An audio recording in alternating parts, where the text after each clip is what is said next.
Okay. Now we have Jose, Carlos, and Octavio for their organizations.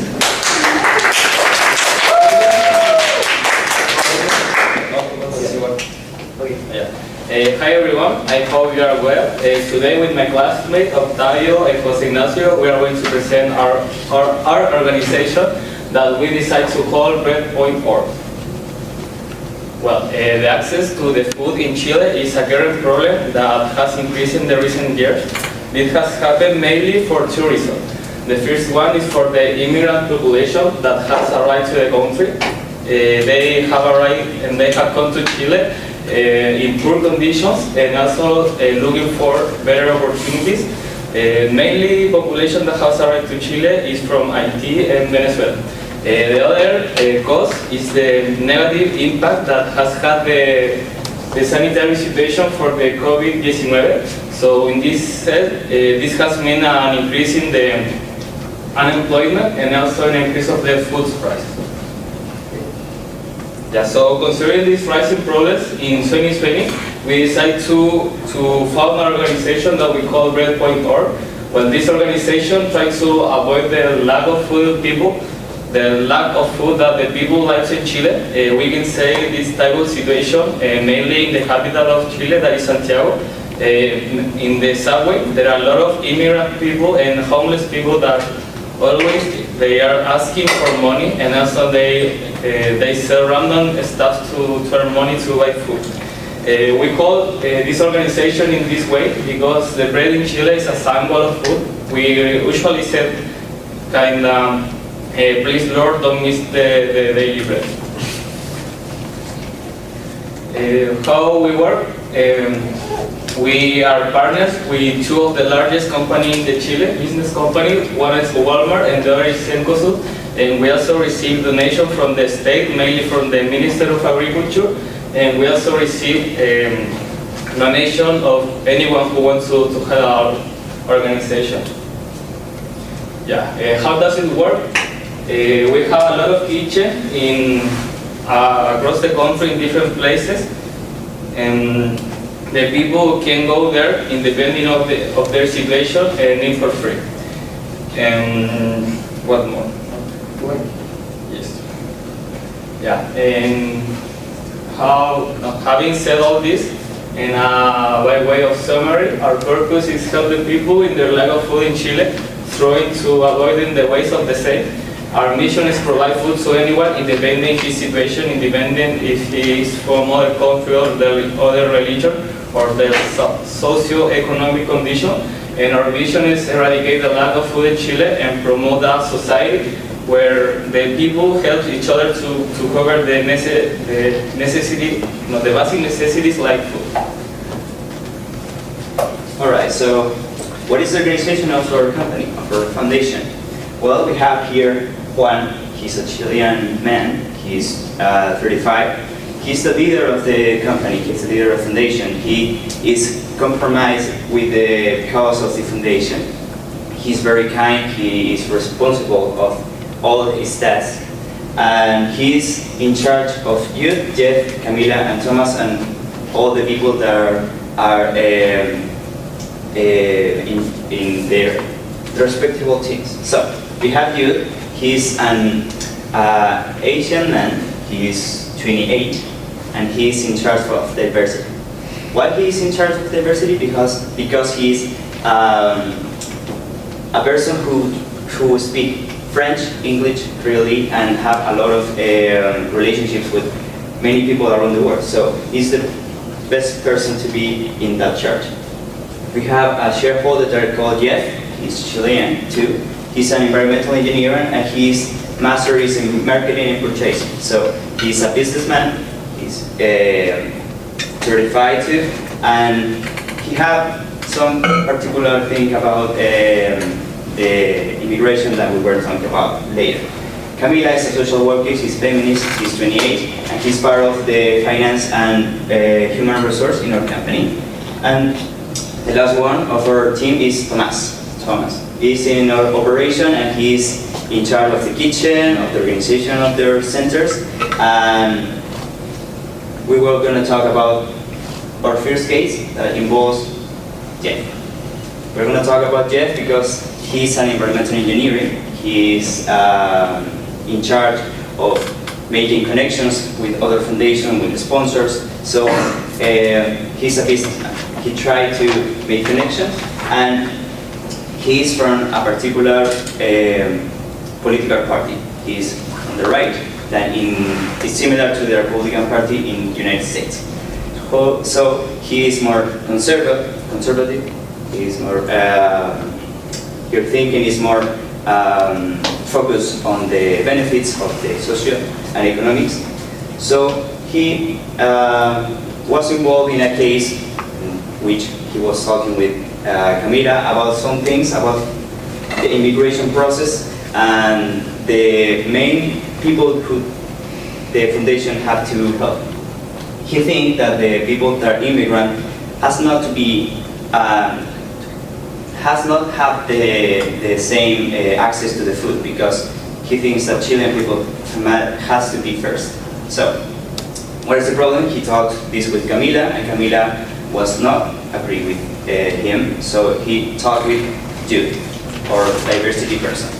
He goes mad because it's something that is not correct, because the foundation tried to help all the people, immigrant, Chilean, it doesn't matter. So we have a first case. We're gonna analyze it now. And we got here the ABC model of the cultural intelligence.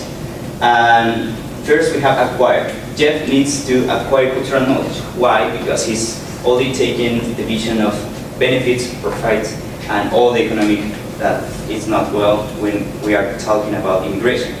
Because Chilean people is people who need food, yes, but immigrant people also has necessities, the basic necessity of food, alimentation. So Jeff needs to understand, and Juan, our leader, talked with him after he noticed the team confrontation about Jude and Jeff. So he commit him to learn more about other cultures, about the basic necessity of food, and that not everything is business and money. So we have to build that Juan has to intervene, because his work is have to have good relationships between them. It's a work team, and he's the mediator about the kind of confrontation that Jude and Jeff are having. So he's in the middle of the two opposite teams.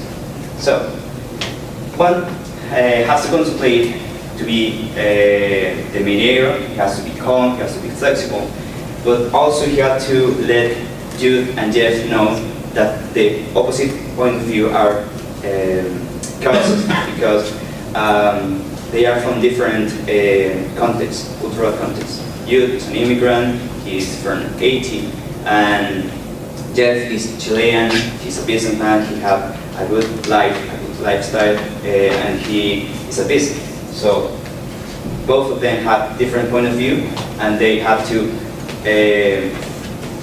be in a deal trying to apply this cultural intelligence that we are explaining now. So the team needs to be working in this case all the time, because it's not something done so easy to understand the point of view of immigration and business.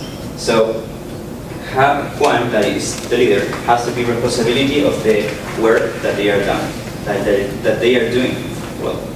And this is a particular case out of organization. Okay, the second case study is related with Thomas.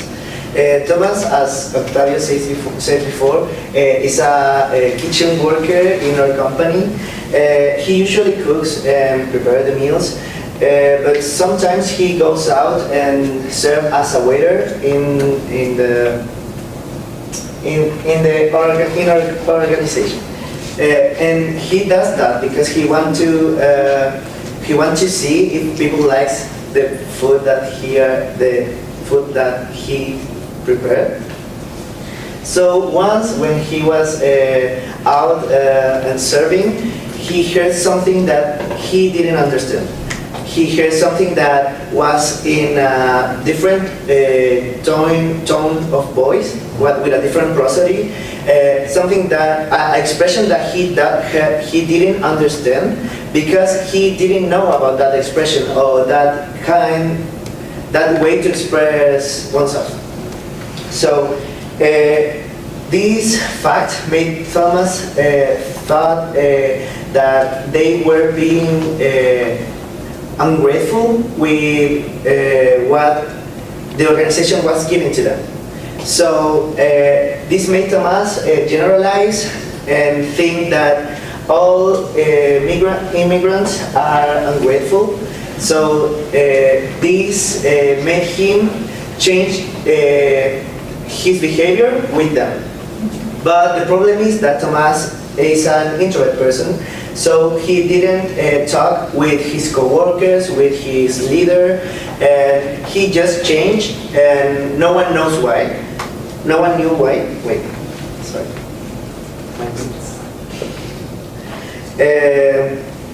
But Juan, the leader, noticed this and talked with Thomas. So how we solve this using the cultural intelligence model? First, for a choir, Thomas needs to understand that in different countries there are different costumes, different way to express oneself, and we use different voice tones, different expressions, difference compared to Chile. And he needs to understand the importance of talk about this. So he, in order to he feel better in his job. For Bill, Thomas' problem can be solved by talking about cultural difference. For this purpose, as a company, we are doing a workshop to learn about different expressions of linguistics, expressions that are different in different countries. And we are focusing especially in Asian, Venezuelan, and Peruvian population, and that's going to help us to understand the differences.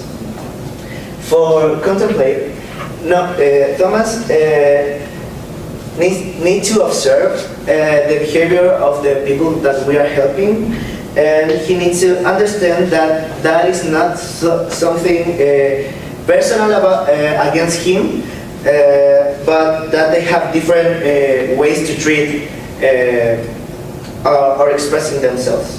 And finally, for you, Thomas' internal motivation will be needed to manage this situation. He must realize that he didn't know about cultural differences, but this situation will be improved if he thinks about what is bothering him, why it's bothering him, and how to act in this different case. On the other hand, he needs to improve his communication because he have co-workers, he have a leader, and he have to be able to rely on them, and on this way avoid uncomfortable situations for him. Next. So we are talking about diversity. In our organization, the diversity is a key factor because as bread.org, we believe that diversity is a fundamental pillar for our success, because it's necessary to consider different factors such as gender, race, age, religion, and treat all of these with cultural intelligence to maintain our goal life. All of this is going to help us to improve the help that we want to give them, and in a certain way make a contribution to eradicate hunger in our country.